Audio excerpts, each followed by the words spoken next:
Welcome to today's episode of Sassy Detectives. We are your hosts, Tori. and Rae. We are here to talk about anything and everything Nancy drew, and today we'll be talking about the Shattered Medallion. Roll the intro.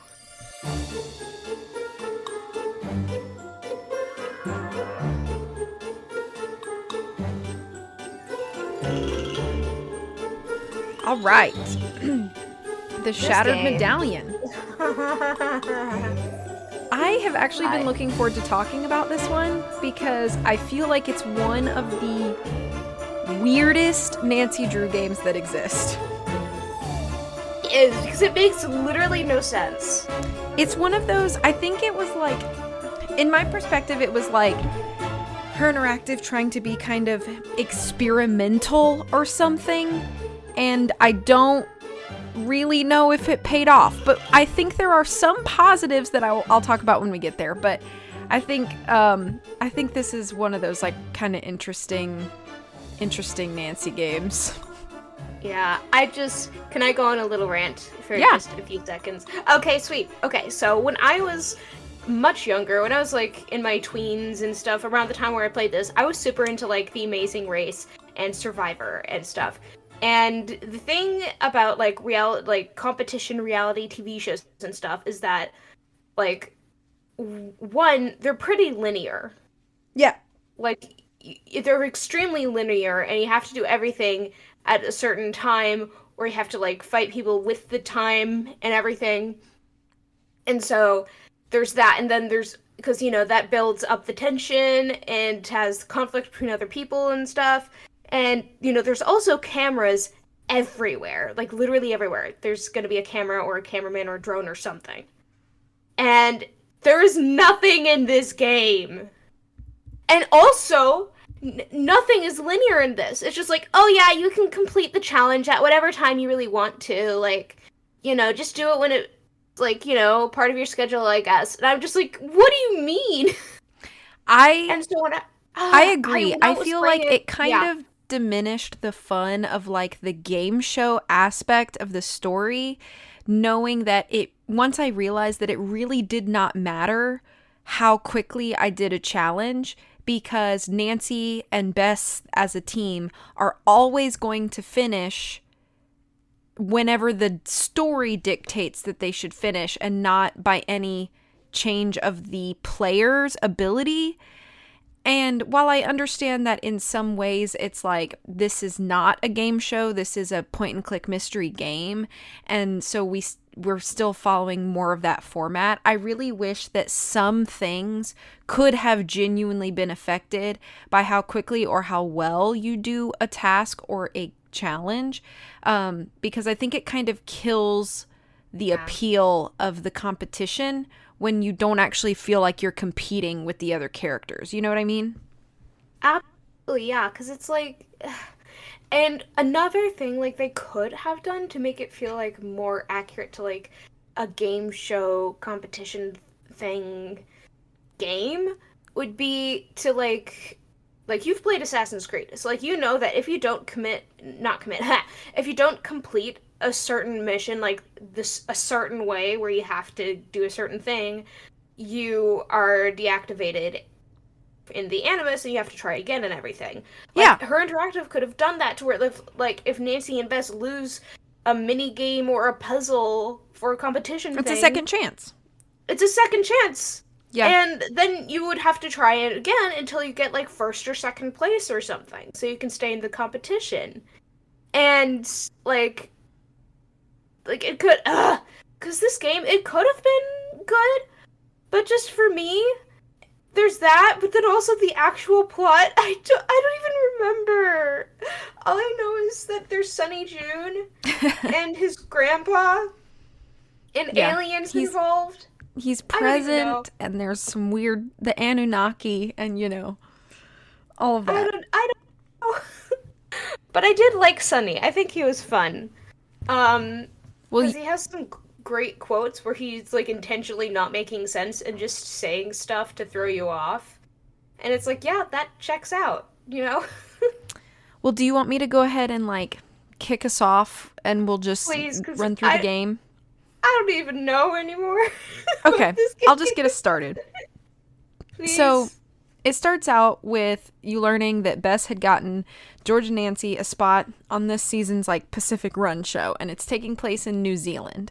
And this basically is supposed to be like the Amazing Race slash Survivor. Nancy and George are Team Tui, which I think is, I do like the little team names or whatever. Those are cute. But then you find out the Producer bird. producer of the show is Sunny June, which I think is so weird. And I know that if you had been a Nancy Drew fan through the series when this game came out, it was like a huge deal that like we were gonna meet Sunny June. Okay, so like the hype was so high, but it genuinely doesn't really make sense that Sunny June is the producer of a TV show when it's kind of proven that he's kind of a little bit of like a bumbling, like clumsy guy, conspiracy theorist Yeah. who like can't hold a job for a very long time. So I feel like producing a TV show is not something that you can just get as an entry level position, by the way. Yeah.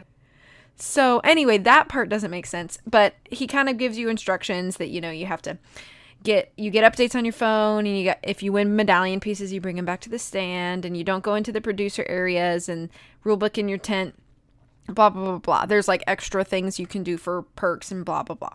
So the first thing that we have to do once we are through that cutscene is our first puzzle, which we rebuild these like train tracks. And I think this is a fine puzzle. What's your opinion? A lot of puzzles, I think, like individually are fun, but so many of them just don't make sense within the context of the game. We do the little train track thing, and it's literally just like connecting a train track so that the train will run. And then you get this data chip, I think is what called. And you put it into your phone, and you get, I guess, like more info for your next clue or instructions or whatever. So then you get like the next challenge. You access other locations with the chip, and you're trying to find 5 plants. So it lists the 5 plants. It's like a lily, and I remember the spider orchid, and there's like a fern, and I don't remember the other 2 because they kind of have weird names. But you go to these other locations, and you find these plants, and you bring the plants back to your little plant stand, and you put them in the little vase. And then there's some other stuff that you can kind of look around. You can see kind of the like blocked off producer area. There's a sheep book on this like table, which I guess is supposed to be kind of like the dining tent or whatever. So, Nancy finds a book and is immediately like, I'll just take this, thanks. So we take the sheep book.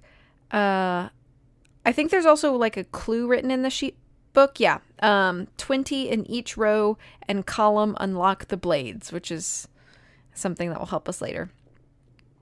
There's the little auction house that you can look at, which has like things that you can buy with your points. But we don't got any points, I think, at this point. I think you might have a few points from the train thing. But yeah, so now if you can kind of go through this little arched gate, and there is like your overworld map. And on your overworld map, you have all the locations that you can go to. And I do like this aspect. I think the map looks very nice. And I like how Yeah. the Pacific Run like markers look. I think it looks nice in that way. But then if you don't go anywhere, you can also, just other things that you can look at kind of in the main area is this building thing called the Puzzle Palace, which I'm trying to figure out if this is a permanent structure, because if it is, did they build it for Pacific Run, or did it already exist and Pacific Run pitched tents around it? I don't know. It's a little weird. But you go in and you can play mini games from games past. Like you can play Raid and you can play Monster, which, we've talked about those games because we talked about the Captive Curse. We've talked about the Captive Curse, right? I think we've talked about Captive Curse. Let me look back at our Oh, list. okay. Because it's like it's ringing a bell. Yes. Oh, yeah, It was that was like our our third episode ever. Yeah. Okay. It's That been was a a long time while. ago now. Yeah. Yeah. So we don't really Damn, need to talk about like, Raid and over Monster a again. We've talked year. about it. Both good games, though. Wow. Yes. Great games. Love them. Yep. Then you can like learn some stuff about New Zealand because it's not a Nancy Drew game if you don't have a little bit of edutainment, I think. Yeah, so you can learn about natural disasters that can happen in New Zealand, like earthquakes and tsunamis and volcanoes. So there's that. I'm just right now thinking of that one. You've seen Trail to Oregon, right? Yes. Yes, I'm thinking of that one part in the song Independence where they're talking about like learning about the history of independence and stuff, and Jack Bauer is like, "See, kids, it's not only fun, it's also educational." Yes. So that's Precisely. yeah. And That's honestly, what I'm I'm not proud of. mad about it. I think that the educational aspect of Nancy games are part of their charm, and Hey, part of the this is one reason of that the yeah. my mother encouraged me to play them was because of that. So I'm really not mad Yeah, about it. this is part of why I got my mom to let me play them as Yeah. a kid. So So it's totally fine. Another thing you can do in the Puzzle Palace is you can walk into this room where if you press a button, it shakes you around like you're in an earthquake. Because that's not know fun, the point of that. apparently. Like the weirdest massage chair ever, you know what I mean? Yeah. So now Like, let's go back out I to don't base know. camp and we are gonna meet some of our friends. So Patrick is sitting on a boulder. We love Patrick. We talked about Patrick affectionately in our last episode. He is a poster boy himbo, and we love him very much for that. No brain cells. No brain Nothing. cells, beefy. Just crackers and no, was it crackers that he was eating? I think Or was it, so. like, he was eating snacks and he would just offer it to people, be like, "Hey, do you want this?" Yeah. Mm-hmm. Thoughts? Huh? Tell me about him. Yeah. And then he would not do anything else. Ah. We love Patrick. And then also I think George is sitting over there too, like by our tent. Yeah. So you can talk to George and say hello. You can also go into your tent and read like the show rules and stuff, and pick up a book on flowers, like where you can find the flowers, which they're pretty easy to find if you just go to the available locations that you have. You just look around until you can click plants. But I guess if you want the additional help, you can pick up those books kind of for help. You can see, I think there's a confession booth. You see the little medallion stand where you like put in your shattered medallion on the nose there, pieces. And then of course like your points and stuff. I don't think you can go inside any of the other tents at this point, so we'll skip that. But if you leave the camp, and kind of go to the gate, you can, I think you get a text message at some point that says passwords are needed to unlock the areas on the map with padlocks. And the first one is the password at the Puzzle Palace. So you can go back into the Puzzle Palace and you have to play the difference finder or whatever it's called. Find the difference thingy where you have to do it way too much and it drives me insane. Yeah. Do you enjoy puzzles like this or not really? Depends, honestly, on both the puzzle and my mood. So, I don't know. Sometimes I'm like, yeah, I'll do them. If I'm forced to, I don't like it as much. So They start to lose the appeal. Yeah. Yeah, when I was a kid, I used to love doing like the hidden pictures stuff. and like highlights magazines and Oh stuff. yeah, And they classics. also had like spot the difference puzzles there too. And Yeah. I used to love those, doing them of my own volition Right. Not because you were forced to. because I was forced to gain a password to something that wasn't even planned out. Okay, I'm gonna rant a little bit more here. Okay. The planning for this whole show, what was going on? Like, I know it was all bad because Sunny June was doing everything and he was just bad at his job as usual. But like, he was like a last minute producer. Most of this stuff should have been done like a year ahead of time in pre-production. But no! It's all bad! It supports my point that Sunny June should not be a producer, and who No, he's hired bad a at it. man from the streets to come produce their show? From the streets! I'm just saying. I just mean that he just like walked in off the street because Sunny June can't keep a job. He can't. So, I would trust Sunny to be an entertaining person. I feel like a good place for Sunny to work would be at a circus as yeah. a clown. Yeah. At the Big Berry Circus. Maybe not that one. No, not that one. Anyway. That's some kind of Five Nights at Freddy's little circus that I don't think anybody should be working at the moment. Like I nobody I'm working at that crossing circus. I'm crossing Like, worlds here. I apologize. So, multiple. yeah. So you do the difference puzzle and you get a bunch of letters and you have to unscramble them. And it's the password to Mossburn, I believe. And let me see here if my little guide. We are admittedly using a guide because it's hard to remember this thing. You unscramble it and it's the word woolshed. So you can go unlock the Mossburn location with the word woolshed. So that's done. You can jump around to some of the other locations as well. Like Doubtful Sound has like kayaks at the end. And you can see that there's like a challenge set up for later, but you just can't do it yet. When you are at Doubtful Sound and you know how you can like pick any of the 3 kayaks, do you have one that you typically go to? I think it's the yellow one. Okay. I usually do the blue one. I don't know why.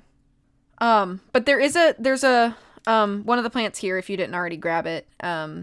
So, and then there's like a weird cement thing with like a door hatch situation. And that's something that's good to kind of make note of. We've got but it does need a password, obviously, because everything needs a password. Another lily is around the pier, I think. And if you are approaching the lily to pick it up and you turn around, you can hear people fighting. And Nancy, like a good old detective, eavesdrops. Obviously, that's what you do. Yeah. So If then, you're a Nancy Drew fan who doesn't ever eavesdrop on people, like, what are you even doing? what did Nancy teach you? Apparently What nothing. did she teach you? You know? You So you go steal and forward you after that. eavesdrop. That's how it goes. Yeah. You go forward and you pick up a piece of paper that was dropped, and it's this exchange between Lena and Patrick, which we haven't met Lena yet, I don't think. Yeah. But she sometimes is in base camp too. She stands kind of nearby her and Patrick's tent. And Lena basically wants Patrick to help her like lead a competitor to be expelled from the show, which is not exactly illegal, but is obviously bad sportsmanship. So like Lena basically highlights like all these game rules that can cause expulsions and stuff. And then there's also a little code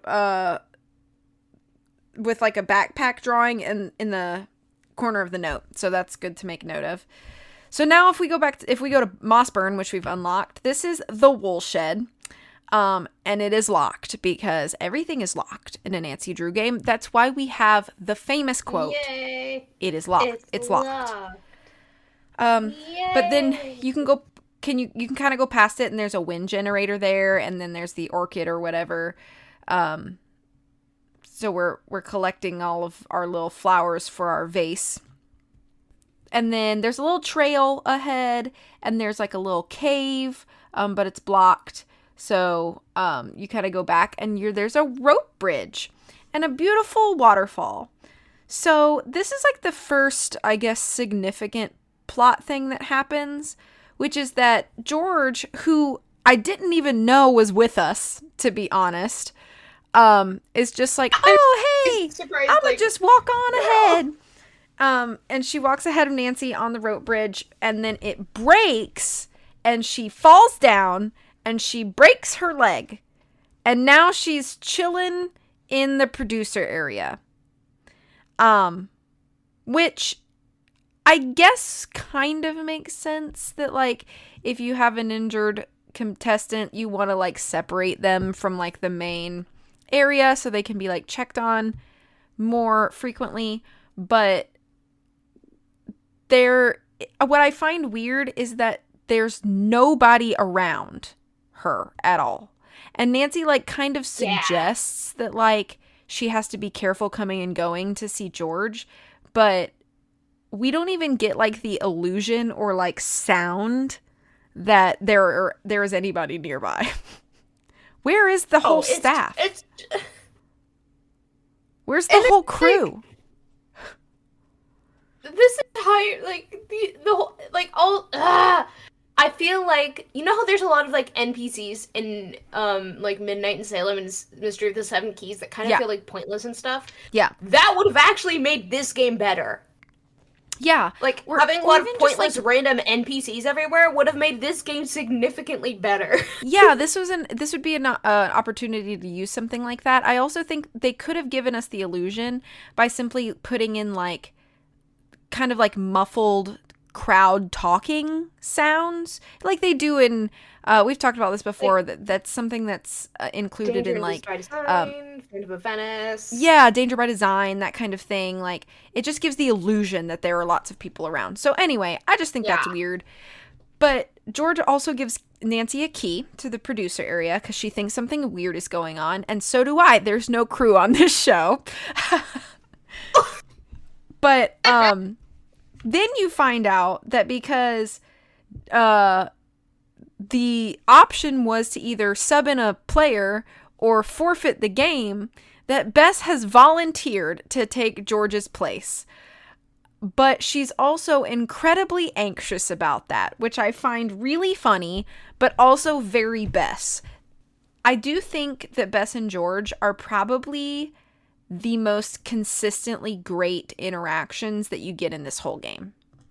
Yeah, Bess, George, and Patrick. Yeah.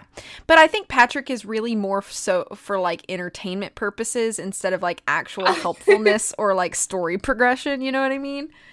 Yeah.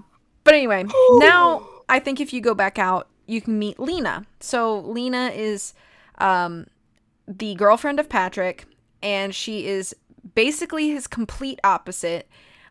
She is very type A, like, likes to be in control, confident to the point where she is a little cocky, you know, feels very competitive in that way. I wouldn't call her straight up nasty, but it's like you can tell that she's not really here to make friends, you know? So that's Lena, I guess. So you can talk to her, and you can talk to Patrick again. I think this is where Patrick tells you that he can't swim because he's like a gorilla, and you're like, what? He's like, yeah, I'll just sink all the way down because I don't know how to swim, and I'm like a rock. And Nancy's like, okay. Cool. But he does let it slip that he and Lena were near the bridge when it broke, which is an interesting little suspicious tidbit. Then you can go back over toward, like, the dining tent, and there are people over there now that you can talk to, and one of those is Kiri, So Kiri is another competitor. She is also solo now because apparently Erin, her partner, tried to save George and is now hurt herself, which seems like a little bit like Her Interactive just didn't want to animate another character. So we needed to conveniently get another character out of the picture. But another weird thing is that there's supposedly all these teams, right, to Pacific Run, and you can access and listen to a lot of these like voice memos or like voice diaries that the competitors can record, and there are lots of characters that have voice recordings that we never see or meet. Don't you think that's a little weird too? Like, where are they? Yeah, it's like, okay, I'm continue before I start ranting again. Okay, I'll continue. So basically, Kiri talks about how she wants an alliance because she wants to stay till the end of the show, because Kiri is a serial reality show actress. Like, she literally has an agent that gets her on reality shows, and she, you know, promises to do her best so that she can get as much airtime as possible, and then she just moves on to the next reality show, which is kind of an interesting premise for a character. We've never had a character like that in the series, and I don't necessarily hate it. It's just unfortunate because, in my opinion, I feel like Kiri never really gives us much indication that she's competitive in any way show-wise. It's just like, I have to be here because I told my agent I would be here kind of thing.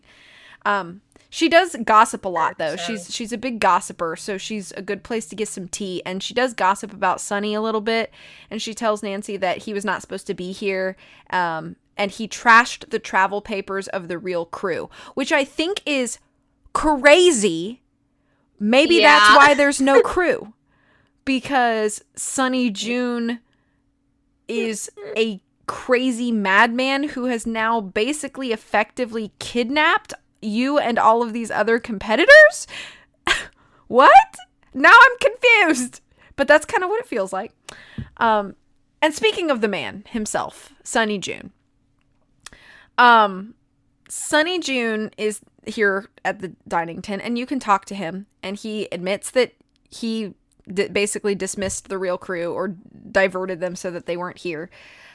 He also tells you that the footage of the bridge collapsing was destroyed, which is super weird.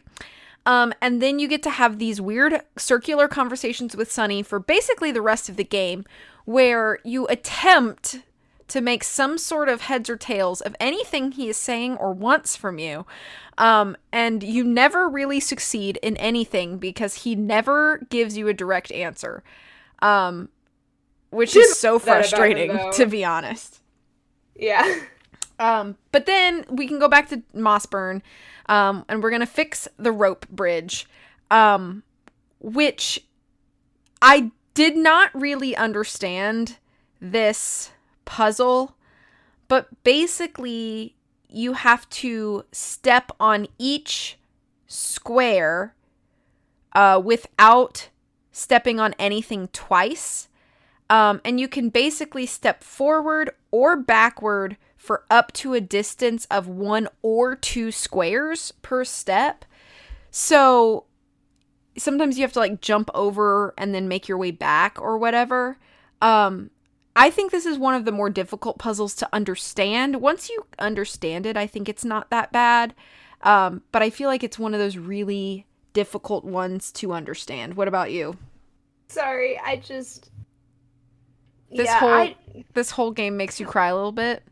Yeah, because, listen, I've never played this game without a walkthrough. That's fair. So, like, because, like, they also don't explain how to do the puzzles very well in-game. Yeah. So, like, It's funny, quite a few times. Side note, your Discord profile picture is you kneeling on the floor as Lord Farquaad, and so looking at that and watching and listening to you cry over the microphone was just really funny to me. I'm sorry. Actual footage of my first time playing the Shattered Medallion when I was like, what, like 12 years old?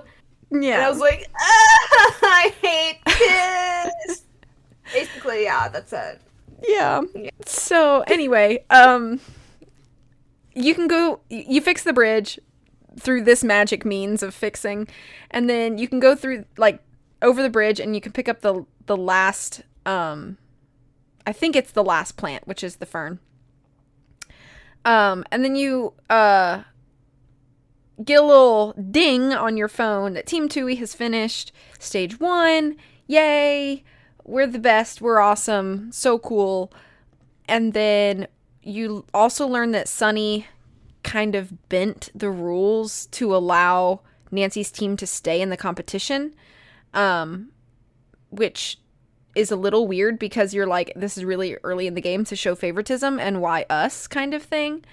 And then you find out that like other teams have finished and they've placed medallion pieces in the stand, and you get another text message, and it's the stage 2 trial, which is to get a bag, shear a sheep, and then drop the bag of wool in the bin in the wool shed. But you still need to go. And this is one thing that I find really weird, is that you get that text message, which is instructions for the next stage, before you've even placed your plants in the appropriate vases, which I find really weird. It's weird. But anyway, you have to go place your flowers to like officially finish stage 1. So you can go do that. You put them all in the vase, which basically like depicts like where they were found. So you that's the plant challenge, and so when that's complete, you're good. I did find the Game Boomers one that isn't that. Yay. Yeah. Oh, yay. I'm going to use this you have to go instead. directly to Game Boomers and then do like the list of Nancy Drew games that they have and then get that one. We put all of our flowers into our vases and we get our medallion piece. So now we put the medallion piece in the stand.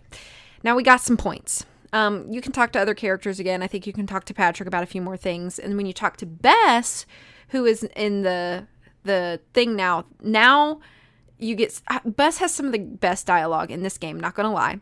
And she basically talks about how she can't keep her eyes off of Sunny, and she can almost picture him with a puff bee, and it's perfect. And you're like... And she's like, yes, keep saying things, while she's not looking at Nancy at all. And she has that one quote where she's like, he's like one of those beautiful people who serve coffee, like, who are in... Those beautiful people in Italy and stuff. And Nancy's like, a statue? And she's like, a barista. And I'm like, what does that mean, Beth? Bess is so silly. So basically, Nancy is like, okay, Bess, well, I'm going to put you in charge of getting info from Sunny, and to look into, like, everywhere we've seen Sunny before, and, like, figure out, like, what is his deal, because he is an enigma. And then Bess does send Nancy a message, and she says that there's a list with George, like, in the, I guess, crew area on the tablet. So now we have to sneak back into the crew area, and there's this weird power box to the entryway of the crew area. And if you use the key that George gave you, then you can... The idea is to block all of the cameras, which are spread on this grid. And then you have to click these like light blue stars to position a block. And when you block the lines, it like affects the cameras vertically, horizontally, and diagonally. So you have to figure out like where to place the limited number of blocks that you have in order to block all the cameras. And I don't mind this puzzle. It's another puzzle that I really don't mind. I don't think the puzzles are bad in this game. I just think the story is. Yeah. So they also don't fit with the story. Like, if they were like completely separate from the game, like, sure, yeah, I can get with that. However, what? Yeah, exactly. So we finish that. We go inside the crew camp or crew whatever. We go talk to George. She wants Nancy to like read everything possible in Sunny's tent. Which, you know, we've never explored Sunny's tent before, but we can also read the tablet on the table beside George. Even if George is sleeping, which she does a lot because she's like on meds or whatever for the pain. And you can read about like the relics that Sunny was like talking to the competitors about. George makes note that they should check like what Sunny accidentally played on the video. She thinks someone may have purposely cut the bridge. We find out Lena works on data encryption, which is like a really interesting thing we don't know about her. All the Sunny sightings that we've had so far in the series. There's a few reports about other competitors. We learned Sunny June's real name, and that he runs Spied, which was started by his grandfather. We learn about Patrick, his retirement from sports, that kind of thing. And then you learn that you get bonus points if you win Raid and Monster at the Puzzle Plaza, which is not super important, but I found funny that George thought that that was important enough to make a note about. But, okay. Oh, yeah, and this is where you can, like, kind of listen to the confessions. They're called confessions on the TV in front of George. And I don't really know if any of these confessions have anything to do, like any bearing on the plot. Do you know if any of them have anything, like reveal anything? Do you have to listen to any of them? Don't know. I would just listen to them because I thought they were funnier than the actual game. Yes, and they are hilarious. And you do hear from these competitor characters that you never see or meet, which I find really interesting, but I already mentioned that. Okay, so now we're going to go we're going to go through Sunny's tent. So if you leave George's tent, you can pop into Sunny's tent, and there's this blue cabinet, and you can read a note from Jamila from Tomb of the Lost Queen, which I don't think we've talked about yet. No, we have not talked about Tomb of the Lost Queen, but Jamila is a character from Tomb of the Lost Queen, and we find out that she has ties with Spied. So obviously by that affiliation, she has ties with Sunny, which is crazy. So you read the pamphlet, you can kind of learn about these aliens that are allowed to come into a world, these worlds or whatever. It's very strange. And then there is a... Oh, go ahead. Can I say something? Mm-hmm. I also think it's funny about Jamila that she herself doesn't believe in aliens, but she does believe in Sunny, and so that's why she's still, like, associated with him. And that's just so funny to me, because it's like, okay, you think he's, like, obsessed with something weird, but you think there's something there, so, like, hold on, let him cook, you know? Like, I don't know, they have a very interesting dynamic and relationship. Yeah. Yeah, so, you know, I do think that, like, and I'm about to talk about this because I'll talk about what some of the other things you can see in Sunny's tent, but, like, I do think that a little bit of the backstory that you get about Sunny June is interesting, but it still does not really make sense as to how and why we're here doing this thing, and why it couldn't just be, like, a more direct treasure hunt, for lack of better term, because that's basically what it boils down to, right?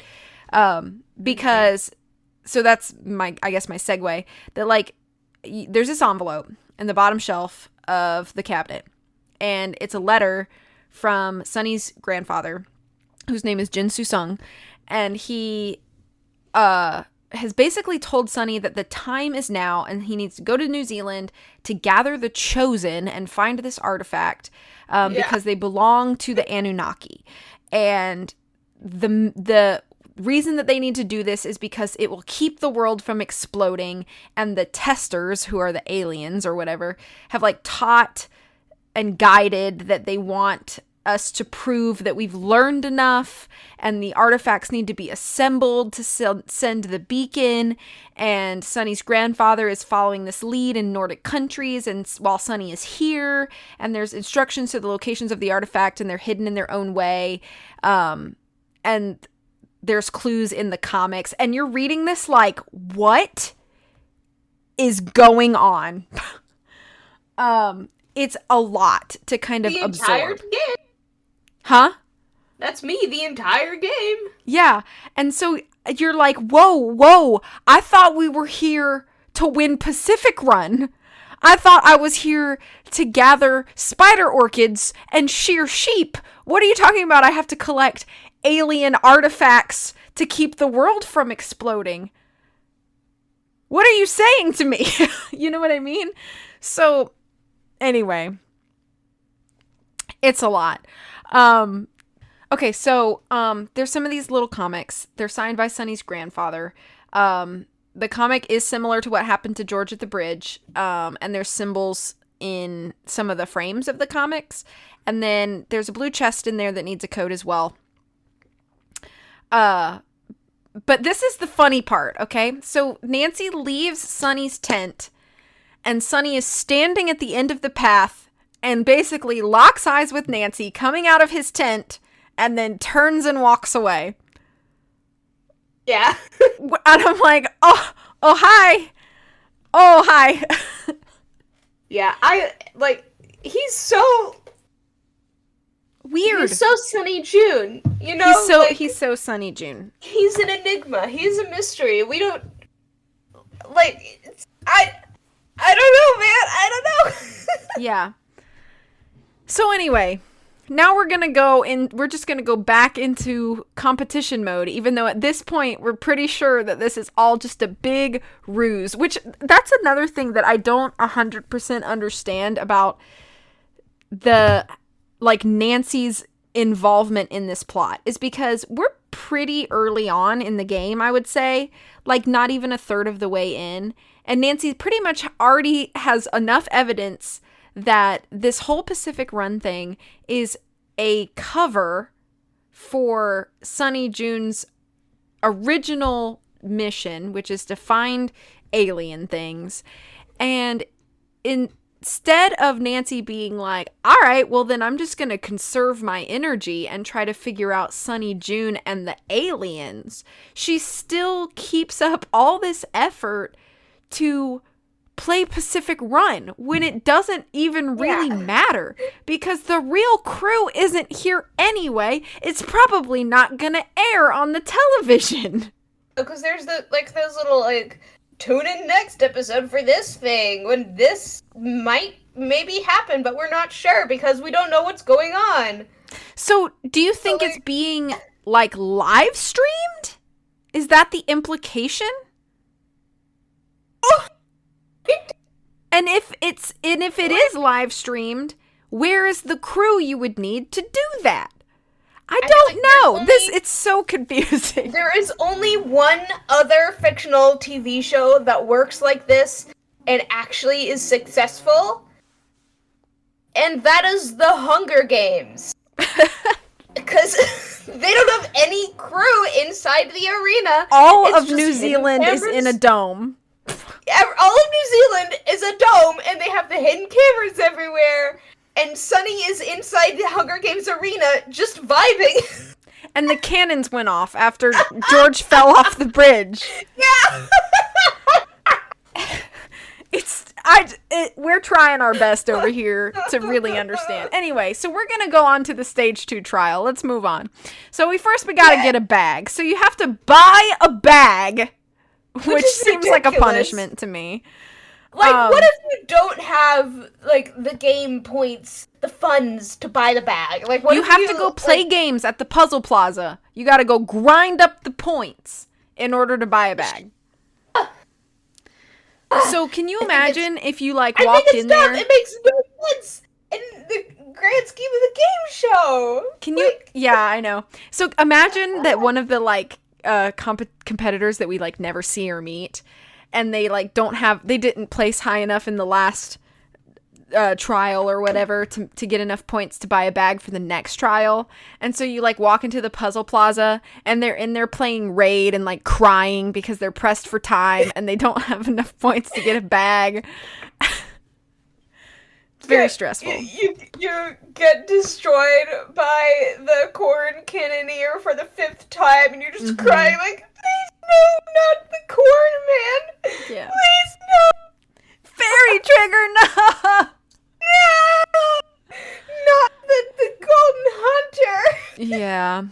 So anyway, after you get a bag, you get a message from George about this weird blueprint that Sunny asked her to review, and we'll come back to that later.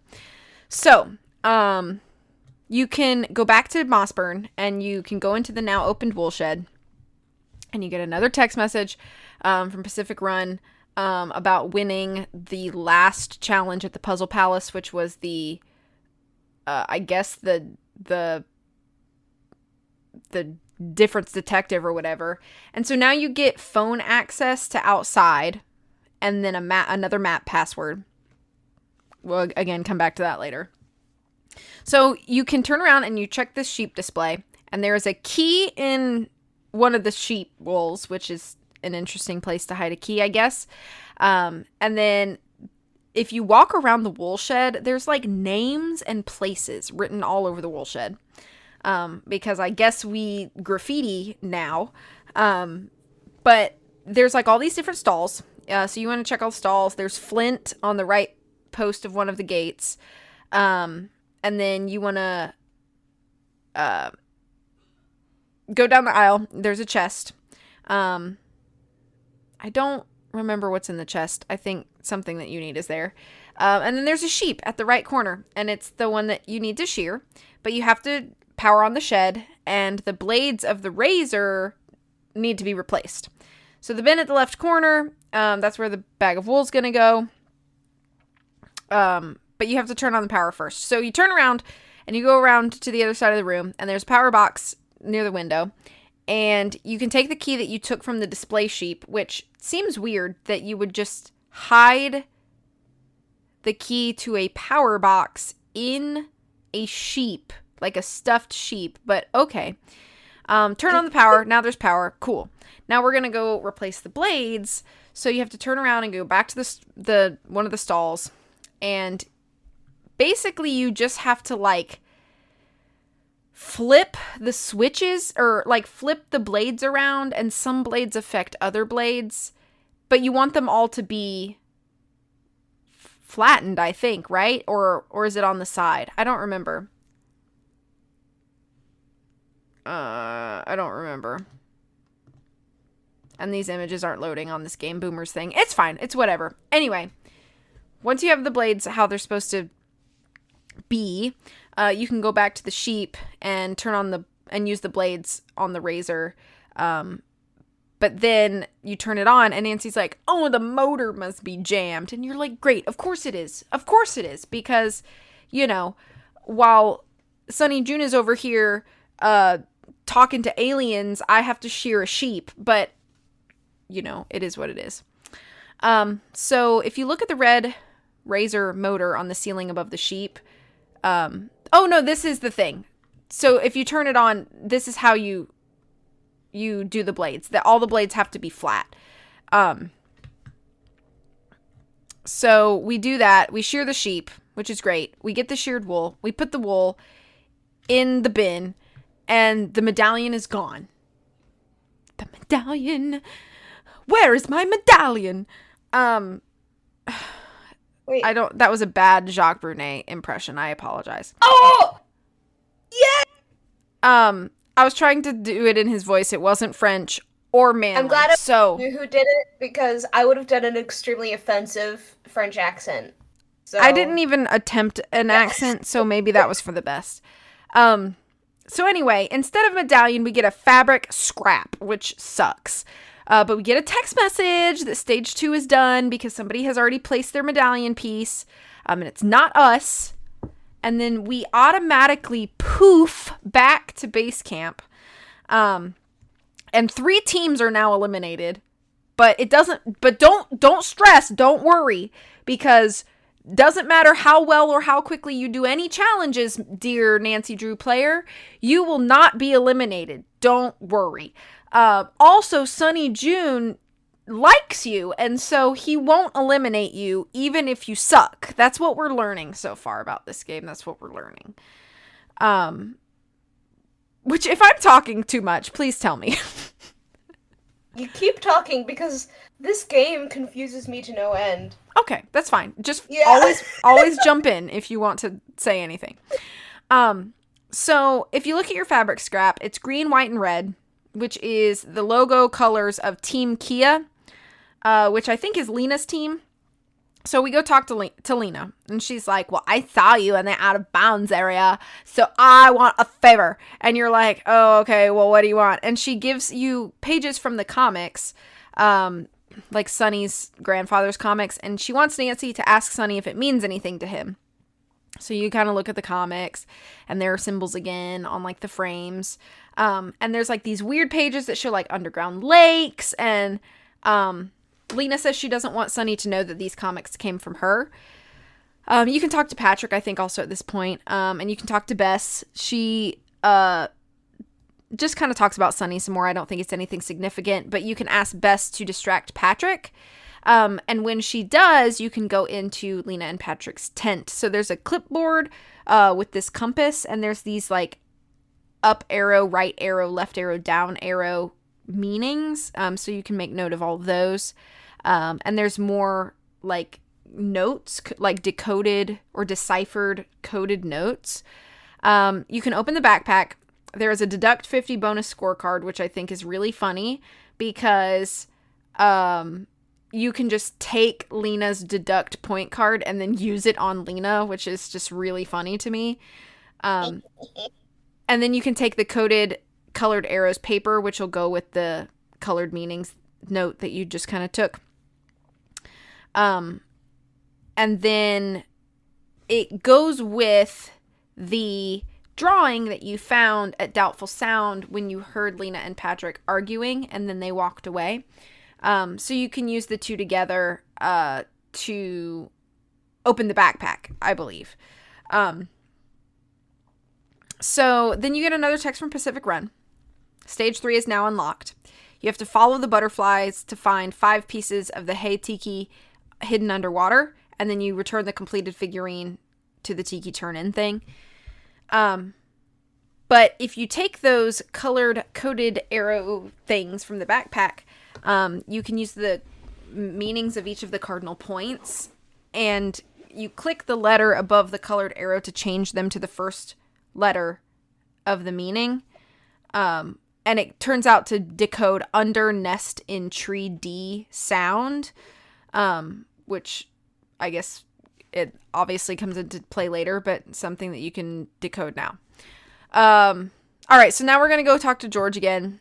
You talk to her for a little bit. She falls asleep. She has new information on her tablet. You can learn about Sunny's crew, what Sunny asked George to make, which is a compass. And he's really protective of the blueprint, and it stays with George. Oh, and he stays with George when she's working on it because he wants to know what it's for. Which it's weird that he has this blueprint and doesn't know what it's for. I assume, sir, that it's an alien thing because everything weird that involves you has to do with aliens. So I know more about what you're looking for, I guess, than you. I think you can talk to Kiri a little bit more, and you could talk to Sunny some more. He makes contradictory statements, which sometimes make me want to punch him in the face. I'm sorry to all the Sunny stands out there, but he's a little annoying.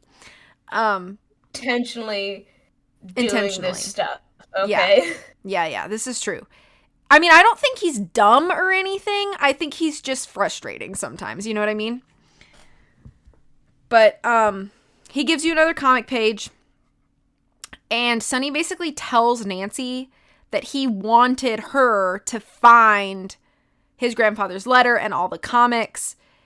He talks about how Jin, which is his grandfather, is his hero. But the rest of their family basically thinks the two of them are weirdos. So do you feel bad about it when you, at this part of the game? Do you like feel bad for Sunny and Jin, or are you kind of like, well... I also think they're weird, mm-hmm. but, like, not in a, you should be ostracized from a family way, but in a, like, well, okay, that's your hobby, you know? Yeah. Like, I have some family members who I do think should be not around certain other family members. Sure. But, like, believing in aliens, not even anywhere near what deserves ostracism. It's not I can't speak illegal words. to believe Yeah, in no, aliens, it's you not. know? It's just a little weird, you know? It's just weird, yeah. I mean, some of the stuff that Sunny's done could definitely be considered illegal, Yeah, I but guess like, that's true. I guess like that's I don't know, true. Sunny he's a confusing guy, but I feel like mostly he's just amusing. And like I Yeah. think like I like in an ideal world, Nancy Drew stuff would be real, and I would be a psychologist, and I would take Sunny as a case study.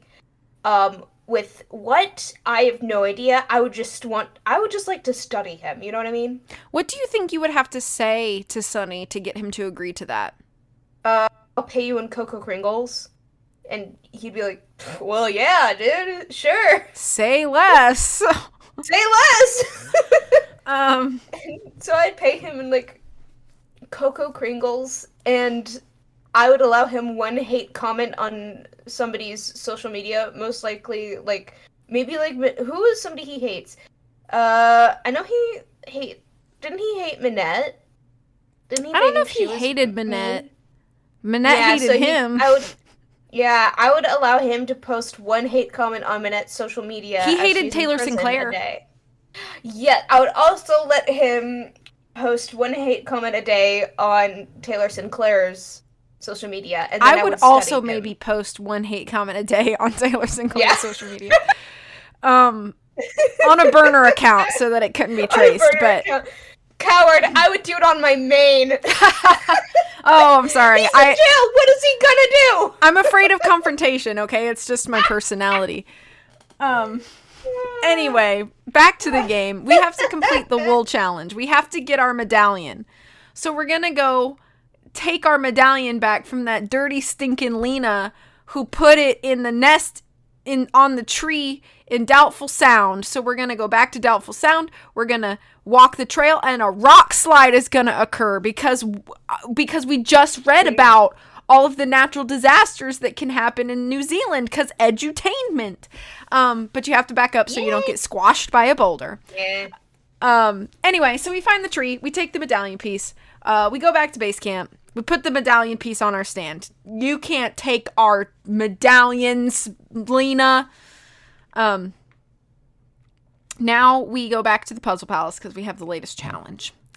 But when you walk into the Puzzle Palace, the earth moves because yet another delightful, what is this? I just said it. Natural disaster is happening. Yeah. So you have to back up, and the decor on the ceiling falls down, and you have to go into the Quake Shack.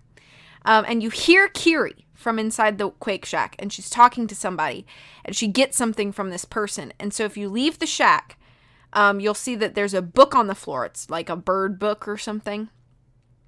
And there are notes made by Kiri, and it says, keeping tabs on the competition. And she calls George interesting, and she calls Nancy strange. And I think to myself, you stand 12 feet away from Sunny June, and you have the audacity to call Nancy Drew strange? I'm not denying that she is. But comparatively, I don't know. Can I also say something? Yeah. Okay, so correct me if I'm wrong, but does Kiri kind of give off Lisa Ostrom but from New Zealand vibes? You know what? I kind of see it. I don't think Kiri is as insufferable, but she's pretty bad now that I think about it. I can't stand her. I wouldn't go as far to say I'm an open hater of her on every public platform that I am on. Yeah. Like I do with Lisa. And Chantal. And Chantal. Oh my god, pay your employees! I didn't mean to bring up Chantal, but I just thought... I didn't mean to cause that issue. But, yeah, Kiri's pretty bad. I agree. Yeah. We do find out that, everybody knows about Patrick's fear of swimming, and then Lena is a code breaker for the government, which seems like a interesting tidbit that we could have known. Um, then there is this word search at the Puzzle Palace. So that's what we came here for. We gotta find the word puzzle. We gotta look for all the words. I like word searches. I think they're fairly easy for me. I don't really struggle with them too bad. But when you finish that, you get another. Yep. Yeah, you get another like padlocked letter, and it's opened. Then you can use your phone for the phone for the outside call.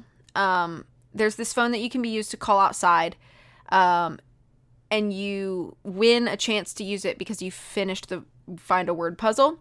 So the person that we can call, or that we do call, is Jamila, because we found her phone number in the note of the spied book in not Nancy's tent, Sunny's tent.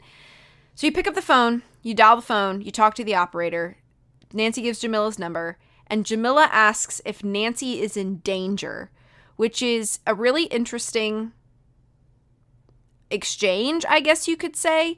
I don't want to give too many spoilers for Tomb of the Lost Queen here, but kind of playing this game after that one, I think it's kind of an interesting exchange. But Jamila gives a clue to get the combination to Sunny's footlocker, because she tells you it's all in the spied booklets. She tells you that Sunny is following his grandfather Jin's wishes. He's looking for the Anunnaki artifact. He's put things moving as the story demands. That's apparently his quote that she gives you. She tells you a little bit more about the Anunnaki, and that they're basically a galactic parliament, which I find... it's just very Sunny June. Everything feels really Sunny June, I guess. So you go back into the producers. Can I also say something? Of course. Jump in whenever. He kind of reminds me of all the boomers who watch History Channel religiously. Oh, okay, yeah. It's like the meme of the guy with the hair sticking up, and he's like, aliens. You know what I mean? Literally him, yeah. Literally him. Yeah, for sure. So now we're going to go back to Sunny's tent, and we're going to go into Sunny's cabinet and read the spied booklets. So with Jamila's instructions, you like take the numbers, and then it's basically just a decode. So you do the decoding, and you get a combination, and you put the combination in the chest locker, and there's more comics with more symbols. Jin tells Sunny to look to the stars, and he says to find a man adrift, profound in simplicity. So that's Sunny believes that that's Patrick. An athlete strong with speed and ambition. Apparently that's supposed to be Kiri. A mind overflowing with questions. That's supposed to be Nancy. And then a linguist who fiddles with broken languages. I don't really know who that's supposed to be. I don't know if that's supposed to be Lena because she can like decode stuff, or if it's supposed to be somebody else. Maybe it's Jamila. I don't know. But there's also manila folder in here. And then Sunny writes that he expects Nancy to ruin everything, which is interesting. There's a piano lesson code from the back wall of the chest. And you can take that over to Lena. You can kind of talk to Lena and find out that she knows about Jin, which I think is really interesting. She also talks about what she thinks about the show. She tells you a little bit more about her job. You can give the code to Lena. And then you can kind of talk to Bess a little bit too. So I guess this is kind of like where you go back into Pacific Run mode, because we have to keep up appearances through this whole dang story. I was like, oh, yay. Yeah. So now we're going to go to Doubtful Sound. You grab a kayak. You can paddle to the cement buoy, and you enter the password, which is just Doubtful Sound. And you can open the hatch. You enter the elevator. We have to find follow the butterflies to find 5 pieces of the tiki. So if you turn around to the wall and you study these like fishes on this display, you want to remember what a butterfly perch looks like. So that's the butterflies that you have to follow. So you have to go into a little submarine which I think this part is so goofy, but I mean, so much of this game is just so goofy. Anyway, you go into the submarine, and you're diving in the submarine, and you have to, like, pressurize the retractable claw arm. So, like where did they get the budget for this? That's what I'm asking. Like, Like, did they install all of this before the show? Because the show doesn't always take place in the same location. They've kind of established that. It's like, oh, this season it's going to be in New Zealand, but like that was a whole lot to build for a temporary show, you know what I mean? Anyway, so weird. We have to charge the submarine claw. Huh? They're so it's because those little submarines are probably like super mega expensive. They've got to be. Even just the one, even if it's like there's one and you have to just use them one at a time. It's got to be the biggest flop of a TV show ever. Like, they're not even gonna break even on this. Mm-hmm. Like, yeah, it's so silly. It's just, this game is silly as heck. it is. I wish it were even sillier, because then I would like it more. Yeah, it's silly, but it's not meant to be silly, so you kind of like feel bad about laughing at it. But anyway, it's still not as bad as Midnight in Salem. Anyway, so you have to do this puzzle, this like grid puzzle, where the light colored cubes at the right have to match the brown cubes on the pattern at the left. And then you can change the pattern if it's just like difficult for you. From what I understand, you can just like back up and go in again to get a different pattern. But you basically just have to copy the pattern and it charges the claw up. So now we're going to go into the submarine, and you basically have to use your arrows to like move around. And then there's like a height lever to like raise and lower the sub. And then you use the claw, obviously, to pick up the chests. So, the locations of the chests have butterfly perch tied on the strings. So you just basically move around and you get the 5 pieces of the tiki. And then you exit back to the observatory. And you turn in the tiki to the little tiki turn-in thing. Then you get another message from Pacific Run. And it says, for a golden reward, post the best time in the kayak race. Touch the buoys in this order: blue, green, red, yellow, purple, and then return to the dock.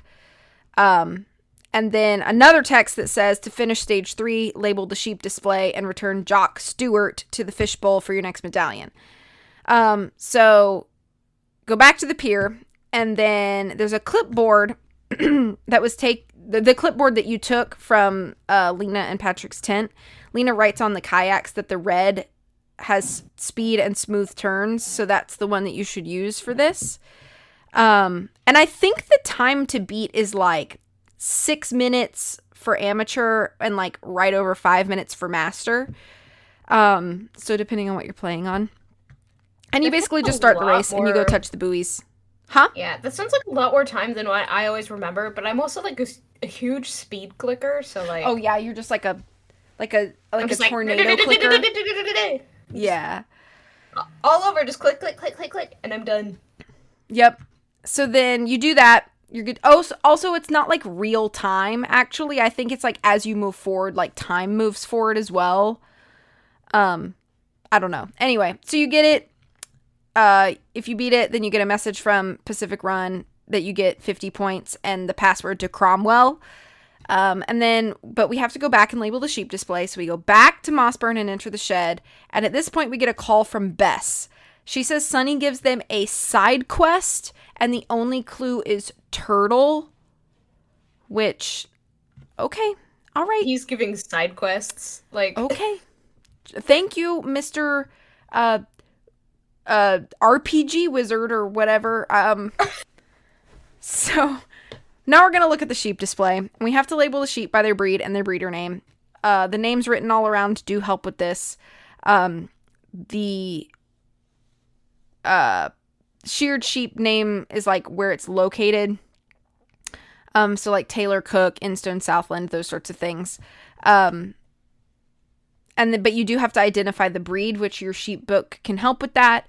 So you change the labels of the sheep and the regions that they're found in, and then you match everything. And you get Jock Stewart the fish from a drawer, which I remember the first time I played this, and I was like, why the heck is Jock Stewart a fish? Again, something I just don't understand. So we have Jock Stewart the fish. We get another text message that Kiri has won the stage 3 competition. We're like, great, awesome. We can't win anything around here. But we also can't lose anything around here, which is kind of lame. Go back to base camp. You get another text message. Stage 4 is opened. You have to mine some gold to obtain the next medallion. Talk to Bess. She's still pining for Sunny. She does give you a points card, which is helpful. Talk to Lena.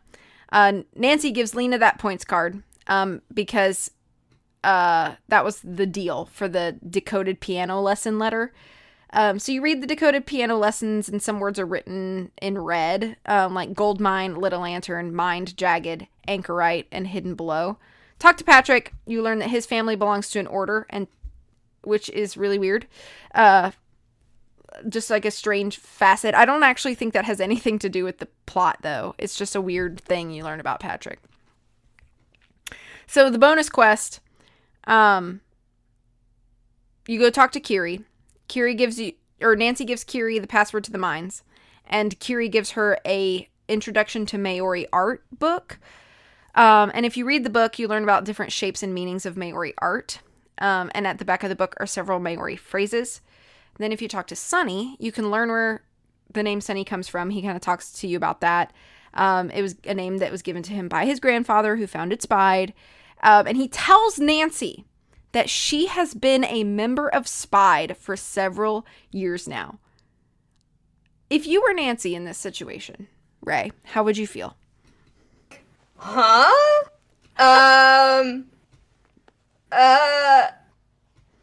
Okay. Yeah. Agreed. Yeah. I was like, what are you saying to me right now? Yeah. And then we find out that the bonus quest that he gave us is discover the secret life of the leatherback turtle. He gives you some more comics. You read the comics. It says whales like to chew blubba gum, which is weird. He also mentions to check your cell phone about a special update from the show, which you get a text message at that point that says that you get 70 points if you do the side quest or whatever. So you go back to Doubtful Sound. Use the kayak to go down the hatch. You place Jock Stewart the fish in the fishbowl. You get a medallion piece. Then, if you go to the whale comic again, you look at the whale comic again, go to the big turtle that's on the wall, and you can, you basically write the word blubba on the back of the turtle. And then there's a note that comes out of the turtle's mouth. It says, on the trail to what you seek, sends you to the water deep, to find the colony of black and red, and reach into the rocky steep. So you go to the fish display. There's a picture of red coral, and black coral. Black coral is white when alive and turns black when it dies. So it's just like the thing to know, I guess. So you go back into the submarines, and if you go to the red stand left of the submarine, there's like a puzzle in there. Match the figure on the left to show at the right frame. The center has a grid similar to the two on the sides, and you place a square to click on the square to place a cube where you want it to be, or you could remove a cube to like if you need to. So you do another pattern thing. You use the submarine. You go to the square marked in the picture, face the arrow to the bottom. Use the claw to get the chest from the cave. Open the chest to see a purple and gold artifact. And you're like, what in the heck is this? This doesn't look like something that is part of Pacific Run. And then an alarm goes off, so you have to go back to the observatory as fast as you can. And then Nancy just leaves the hatch. Like, it doesn't matter that she just set an alarm off, I guess. So you go back to base camp, the medallion stand, place your medallion piece. Go talk to George. George wants Bess to keep talking to Patrick. I know I'm going through this game so fast, but it's because I feel like this game is just so much time where you're not really doing much of anything except running back and forth doing errands for people and the show. So anyway, George wants Bess to keep talking to Patrick. George goes back to sleep. There's more updates on the tablet. Sonny's grandfather. There's more confessions if you like listening to those. There's more that you can listen to. Go back to the camp. Talk to Bess. Nancy asks her to figure out Patrick. You can talk to Kiri. She decides she's dissolving the partnership, which is fine because we don't really like her anyway. Talk to Sonny again. And now we're going into stage 4 of the show. So we have to get the items for stage 4. We have to go get a pan. So we have to buy our own pan because, again, we have to spend our own points on things that should be provided. But whatever. We go to the gold area right of the base camp arch. You get a pick at the center container, and you should get the Golden Dreams book because it's a book about how to pan for gold. So now we're going to Cromwell. We enter the password, which we got earlier. We look around the mine. There are scales, and there's 2 mine entrances. So there's like the sluice entrance, and there's the creek there too. But we have to review the deciphered piano lesson that we got back from Lena, and all of these words that are written in red. So we're going to follow the clues. So the gold mine, the lit lantern, which we can use the flint on the lantern. And there's an old key in there. And then the mined, jagged, anchorite hidden below. If you look at the wall on the back of the mine, there's a jagged pattern of like an ore vein. And if you pick on the rocks there, there's a journal that's hidden below that anchorite vein. So if you read the journal, it's written by Jen for Sonny. Again, how did it get here? Because I'm still confused about that, because if in Jen's letter he told Sonny that he needed to go follow up on a lead in New Zealand while he was in the Nordic countries or whatever, which makes me think, was that an early spoiler for Sea of Darkness? I don't know. I might be speculating at this point, but I still don't understand how the journal got here if he sent Sonny to follow a lead. It makes it sound like Jen had never been to New Zealand, but obviously he had, if there's a journal hidden in a mine, right? I don't know, bro. We're confused. I'm just confused. No. I don't know. Anyway, we also learn about the estrangement of Jen with Sonny's mother, and Jen wants Sonny to complete the tasks left by the aliens, which he calls the testers. There's a drawing of a medallion and the symbols. Anyway, leave the mine, go to the other mine at the left. You enter and go forward. There is a hole on a wall of boulders. If you look through the hole, you'll see letters on the wall. Also, there's a deduct 50 points scorecard somewhere in here too. You can go deeper into the mine, and then you get a message from Bess. Bess is having some sort of anxiety fit. I'm sorry, Bess, but I'm in the middle of a mine. Huh? Same dude, though. Like, yeah, same girl. I'm also like, having anxiety. Yeah.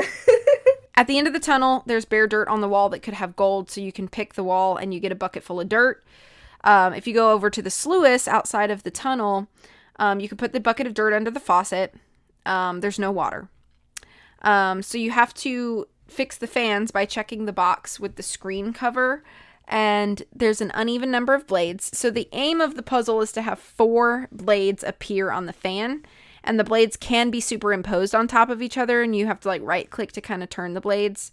So you rearrange these things until 4 blades are shown. So that's good. You can turn the faucet on. Then you can use the water to remove the large rocks out of your dirt bucket to get a bucket of sand. Then you go to the stream at the left. You have your pan. You put the bucket of sand on your pan. You wash the pan in the water, several times, and you see the gold flakes. So then you go to the scales. You weigh the gold flakes. You get your medallion piece. You go back to base camp. You use your medallion piece, and we won a stage for the first time ever. Yay, amazing. There's only our team, Lena and Patrick's team, and Kiri's team at this point. Everybody else has been eliminated. Final stage is unlocked. That's the text message we get from Pacific Run. We have to activate the symbols inside the caves at Lake Te. And now, I'm probably saying that wrong, and I apologize. Gives you the password. Talk to Bess, talk to Patrick, talk to Sonny. About Bess. I actually think you talk to Sonny about Bess. You follow the clues in the Waterfall comic. Again, jump to Mossburn, go over the bridge, and then come back. And on the way back, you hear Sonny talking about the Mystic. So he told the mystic to pick a spot and stand, and I guess that's Patrick from what I remember of his notes. You walk the path, you turn left after the ladder, you enter the cave that looks like the one drawn in the comics, and there's a panel that has a keyhole. You can use the key that you took from the lantern in the mine, and this is the weirdest... Okay, I'm sorry, but like, this part of the game forward is just so weird. I literally don't know what I'm doing, why I'm really doing it, why am I here, how did I get here. I would almost rather have Minette throwing a potted plant at my head than to be doing this. Anyway, I'm sorry, I just had to get that out there. So Yeah. we have all these rules in this deciphered coded note from Sunny that was taken from Lena's tent. So these spaceships have to be placed horizontally and vertically on the grid. Numbers along the sides of the grid correspond to the number of ship segments. So it's kind of like a mix between, I don't know, nonograms and battleship. I don't really know how to describe this puzzle. But anyway, you do this one, and you get the gold artifact relic piece. It looks like the drawing from the journal. Then you go to the lake. The cave is too dark. There's a power stand left of the cave entrance. You light up all the grid sections. There's these discs with like a specific number of circles inside, and the number of circles indicates how many squares it can light up. So you have to place these discs like where you want them to reach. I'm describing it poorly, but this one is not a terrible puzzle as once you like kind of play around with it for a little bit. Now we're in the cave. You go down the path. You're on a platform. You pick up a paper from the floor. It's a list of individual tasks given by Sunny to the competitors. So it's like all of the things that all these side quests that he gave everybody and how they all like kind of culminated together to like give him what he wanted. You climb the steps to this large monitor. There's another comic page. You have to light the fire to proceed. So, you use your flint on the bowl and it lights up. There's these symbols on the cave wall. So you have to fill those in. And you find the symbols listed in the shapes at the center by reviewing the Maori book that was given by Kiri. And you click on the shapes until the shape is green. The compartment opens. Instead of medallion, there's a paper. Sunny was here. No medallion. Now we have to go back to the mine, which again, I feel like none of this really makes sense. There's no like big explanation as to like where to go next or like what we're doing or how this unlocks this. It feels all very arbitrary. Like there's no real meaning behind any of it.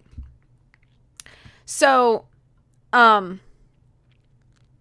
we go into the mine tunnel. We go to the left hole on the wall. We look through the hole. Kiri is trying something on the wall, and the ceiling caves in because we just love more natural disasters. Enter the tunnel, go forward. The blocked tunnel is now open, so we can go through. Pick up the note on the floor. You read Kiri's quest from Sunny. Check the letters on the wall. Nancy comments it spells something out. You click on the letter to turn it. You arrange the letters to form words. Compartment on the wall opens, another artifact piece. If you leave to exit the tunnel, Kiri and Sunny are arguing. I'm so lost at this point. So lost. I can't explain any of this to you, listener. I apologize that I don't understand, but I don't understand. And I've played this game 3 times to my memory, and I still do not understand, and I'm sorry I don't. Oh, God. I'm just reading you a walkthrough because it's all I can do. I played, like, all of the games except Midnight in Salem, Mystery of the Seven Keys, Ransom of the Seven Ships, and The Haunted Carousel, like, 10 times or more. Because I was that kid as a kid, you know? Exactly. And I've played this game at least 10 times, and I still... I don't know. Yeah, no, I get it. So now we're going back to the lake. We're going to talk, well, actually we're going to go to the base camp. So we talked to Bess at base camp. She's now suddenly gung-ho about winning this whole thing. She feels like she's got to prove herself. You talk to Lena. Patrick's not here, which is weird. And then you're like, oh yeah, it's because he's doing something for Sunny. You go to the infirmary. George is asleep. There's more things on the tablet. Aaron, Kiri's partner, admits, according to the notes, that George was not supposed to fall, which is interesting. Talk to Kiri. She's kind of a jerk. Talk to Sunny. He gives you the last piece of the medallion. You take it. You go back to base camp. And Kiri follows ahead and places her medallion first to win stage 5. Nancy throws the medallion piece to Bess. Bess places it in the stand. And Kiri places her medallion piece at the same time. So Sunny decides that there's going to be this sudden death contest. What the heck? Okay, sure, Mr. Producer Man. Sure. I hated it so much. It was the worst thing ever. Yeah. I never want to do it again. So now you have to do the most stressful puzzle ever, which is that you have to make these patterns in these test tubes with these colors, and you have to do that by like opening and closing these like the tube openings or whatever. And I despise this puzzle. It is so difficult and so stressful. It's so badly. I hate it. And it's unforgiving, and it's not fun, and I don't like this one. This is probably my least favorite puzzle in this game. But we win, and Sunny's like, okay, team 2, we won, ha ha ha. So we talk to Sunny. We take a rope from the dining table. It automatically poofs us to the cave at the lake. We go down to the platform. We tie the rope on Sunny's sign. Nancy climbs down the rope. Sunny follows her. And then there's this puzzle on the wall. And it's why Sunny brought you here. It's to solve this puzzle. Again, I don't understand. I'm sorry, I don't. Then you get a call. George solved the blueprints. She says the top corner is green. The bottom corner is blue. So you click the top corners to green and the bottom corners to blue. You fill in the others with colors that don't touch a similar color. This is fine. This is kind of like a puzzle that we see in Ransom of the Seven Ships, which is a fine puzzle. I don't really mind this one, but does it make any sense for the story? No, absolutely not. Of course not. Then we get a lever. We pull the lever, Kronk. The water recedes. The river tunnel is seen. Kiri throws down a rope to strand Sunny and Nancy at the bottom of the cave. Cool. Awesome. You suck. The lights go out, and there's these sparkly fluorescent things on the wall. So Sunny says the way out is down in the river tunnel, and Sunny pushes Nancy into a raft. Where did we get a raft? I don't know. When the intersection arrows are, so like you have to go right, left. It's kind of similar to the final puzzle in Last Train to Blue Moon Canyon. You get to the edge of the river. Sunny did not find what he was looking for, so he gets really angry at his grandfather. You hear Patrick above you. Patrick jumps down and sees something at the bottom of the river. He decides that this is his river since he sinks rather than floats, and he jumps into the river. He stays down there for a while, which is really weird. Sunny tells Nancy about his believing his grandfather that they are Anunnakis, and then we hear the water receding, and we hear Patrick, and he says that there are stairs going down, so I guess he like drained the river or whatever. So then you see the final piece of the relic, and Nancy is supposed to put this together. Again, I don't know how we got here, folks. I really don't. But we have a blue star chart that Sunny placed on the relic, so we have to look at this and assemble the star pieces and place all the stuff, and then we have to unlock the pins, which this is where the symbols in like the comics start to come into play. So you're basically positioning all of these holes and lines to get the stars in them. Anyway, so we align the stars, and if you do it correctly, the pins inside the relic fragment, they pull out. And then that's it. The relic unlocks, it spins, the stars light up. Jin is validated in his story.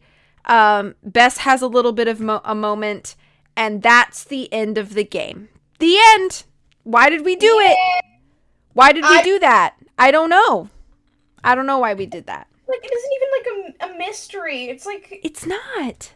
like it's like an adventure game that doesn't even have like an actual adventure in it. No, it's And just dumb, dude. It's dumb. I'm sorry, yeah, but it's dumb. yeah, I love you, Her Interactive, but Yeah, me this too. game, That's why we like have this whenever people podcast. say like, I also think that like even though Midnight in Salem has so many issues, I do think that Midnight in Salem is better than this game because it had an actual plot. Yeah. I still don't even know what happened in this game. I played it so many times and I still don't know. Um, Yeah. yeah, no, I get it. So that's the plot, that's the mystery. Do you have anything else to That's say about it before we move into characters? Because I feel like I don't have much to say because I don't have much that I understand. I like Patrick. Yeah. That that's it. That okay, so the plot, I have nothing else to say cuz I don't even comprehend it half the time.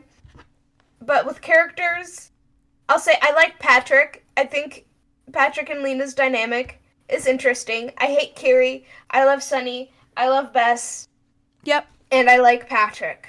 Yeah. Yeah, Patrick's he's the best, you know. I think That's there are a it. lot of great quotes Oh, and and George. I dialogue. forgot George. Oh, yeah, George, George's kind of obviously. like out of commission with most of the game though, so like I will eh. say, this is my favorite character design for George that we've seen in the entire series. And Beth.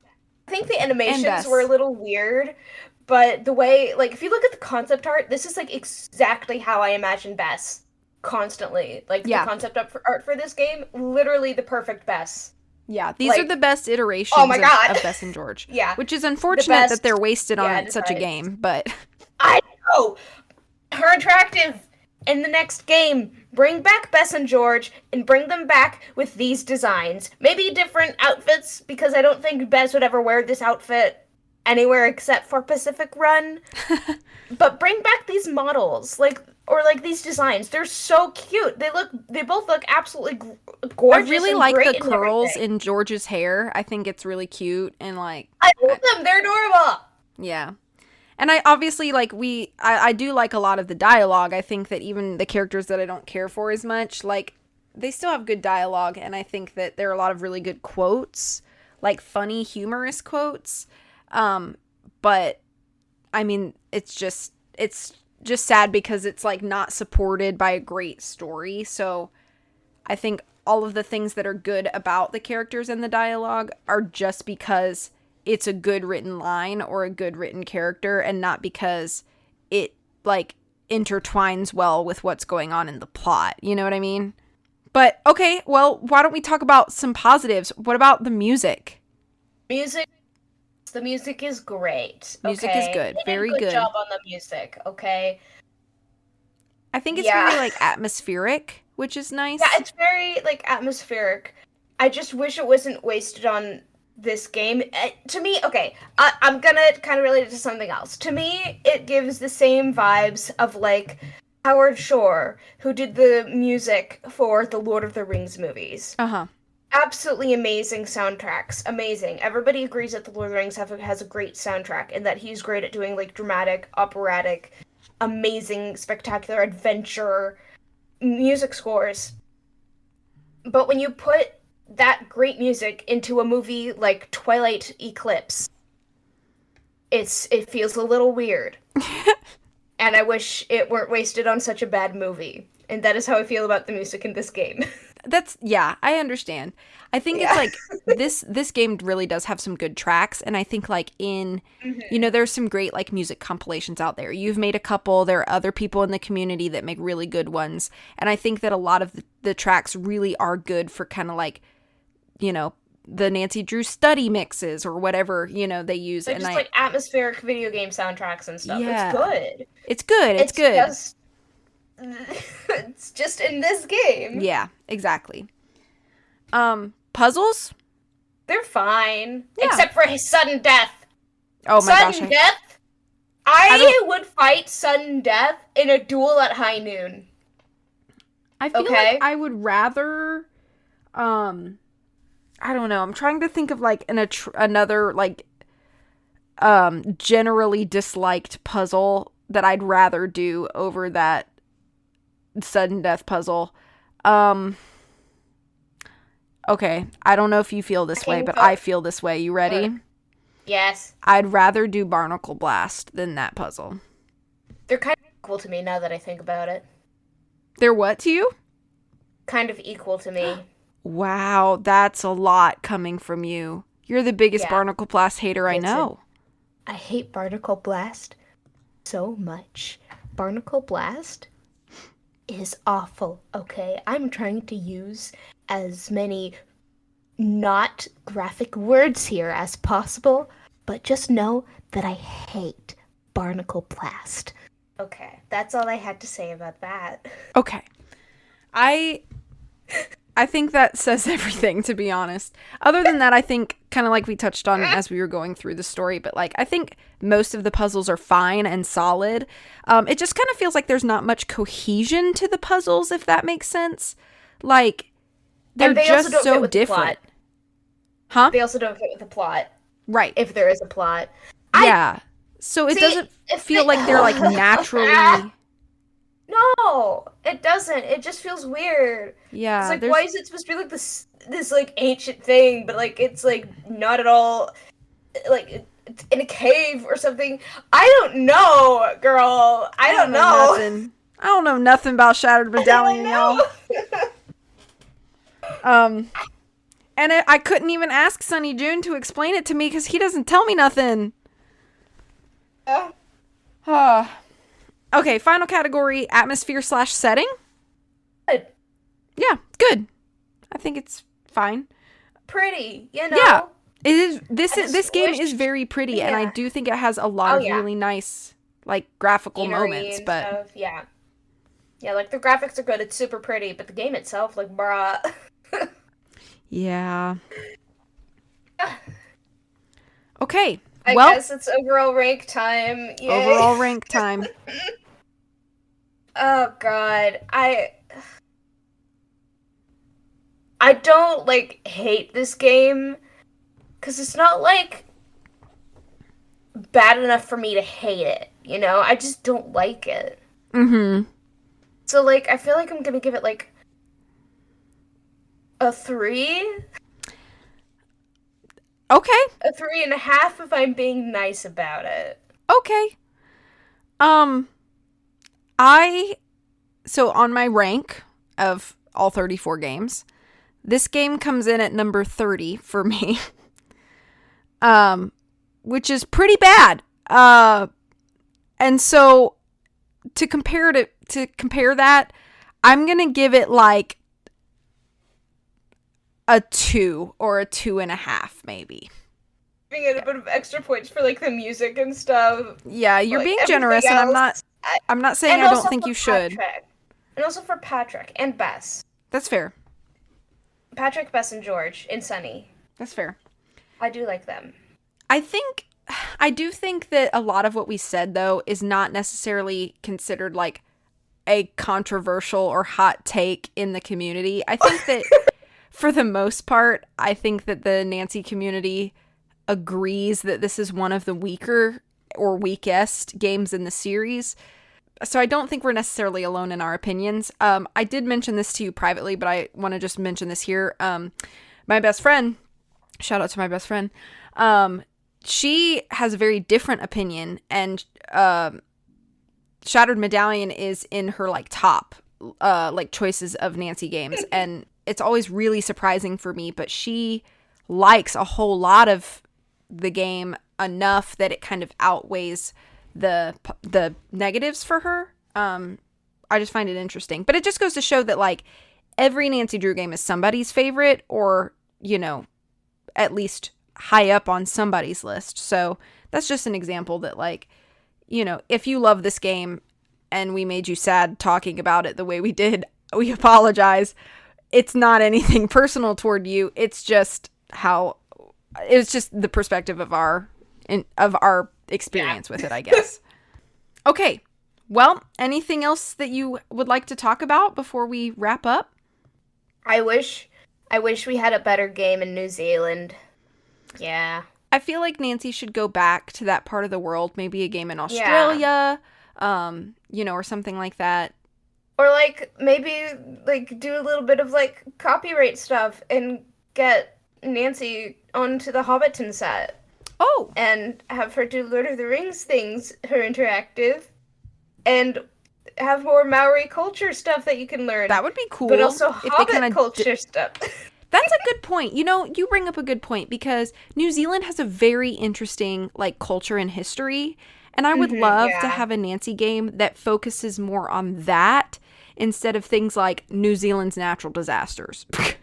Yeah. And then a weird unnecessary survival show plotline Aliens. and aliens. And also aliens. I don't Yeah. know what the aliens are doing there. Can we get a redemption arc and actually learn about like the Please. Maori culture and you know Yeah. the 'Cause, like, they've actual got some like really cool nature? like, history and stuff, yeah. Yeah. And it's a gorgeous place. And it's ruined on this game! Like, anyway, yeah, that's all I have to say. Well, So, okay. yeah. Well, I guess that's everything. Well, thank you all for listening. I hope that you had a good time listening to us try to explain what we could about this game. If you haven't played this game and you do for the first time play this game, we would love to hear your first like thoughts. We'd love to hear any of your thoughts ever about Nancy Drew, obviously. So hit us up. We have a Tumblr and we have an Instagram, and you can comment on our YouTube and you can comment on our Spotify. So just say hey, and we'll probably say hey back. But we'll see you in a couple weeks with another episode. We're gonna kind of like we do, where we only do like games every other episode. So we'll mix it up for the next episode. But I think it'll be fun. But Yeah. all right, well that's it. Well, I hope everybody has a wonderful rest of the day. Take care of yourselves, and as always, we'll see you later. Bye bye.